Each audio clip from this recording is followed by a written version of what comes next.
आज के इस वीडियो में मैं हिंदी विषय में वर्ण एवं वर्णमाला पढ़ा रही हूँ। सबसे पहले हम यह समझें कि वर्ण क्या है। तो समझिए कि वर्ण क्या है। वर्ण वह छोटी सी मूल ध्वनि जिसके खंड या टुकड़े नहीं किए जाते हैं, उसे हम वर्ण कहते हैं। जैसे क, छ, ट, त, प इत्यादि। अब इसमें देखिए, इसको हम अब खंड नहीं कर सकते हैं क्योंकि यह व्यंजन वर्ण है और इसमें से स्वर को अलग कर दिया गया है, अतः इसमें हलंत लगा दिया गया है। अब हम इसको अलग नहीं कर सकते हैं। ऐसे ही वर्ण को हम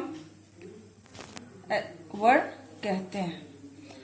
अब देखिए वर्णमाला। वर्णमाला किसे कहते हैं? तो वर्णों के व्यवस्थित समूह को वर्णमाला कहते हैं। इसकी संख्या 52 है, यानी 52 है। इसे अनेक भागों में विभक्त किया गया है। जैसे पहला स्वर है, स्वर की संख्या 11 है और व्यंजन की संख्या 33 है। संयुक्त व्यंजन 4 हैं, अयोगवाह 2 है, अन्य वर्ण भी 2 है। कुल मिलाकर इसकी संख्या 52 हो गई। अब देखिए स्वर वर्ण किसे कहते हैं? तो जिन वर्णों के उच्चारण में किसी अन्य वर्णों की आवश्यकता नहीं होती है, उसे स्वर कहते हैं। अब देखिए स्वर के भेद।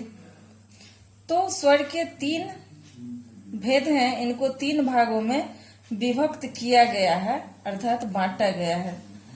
पहला है ह्रस्व स्वर।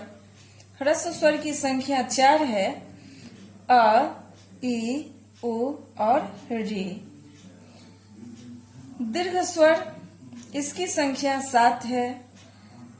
जैसे आ, दीर्घ ई, दीर्घ उ, ए, ऐ, ओ और औ। तीसरा है प्लुत स्वर। प्लुत स्वर जो है यह है मतलब इसकी मात्रा के बारे में बताया गया है। तो हम यह समझे पहले ह्रस्व स्वर किसे कहते हैं। तो ह्रस्व स्वर वह स्वर है, वह वर्ण है जिसको बोलने में कम समय लगता है, उसे हम ह्रस्व स्वर कहते हैं, यानी इसे हम आसानी से बोल देते हैं।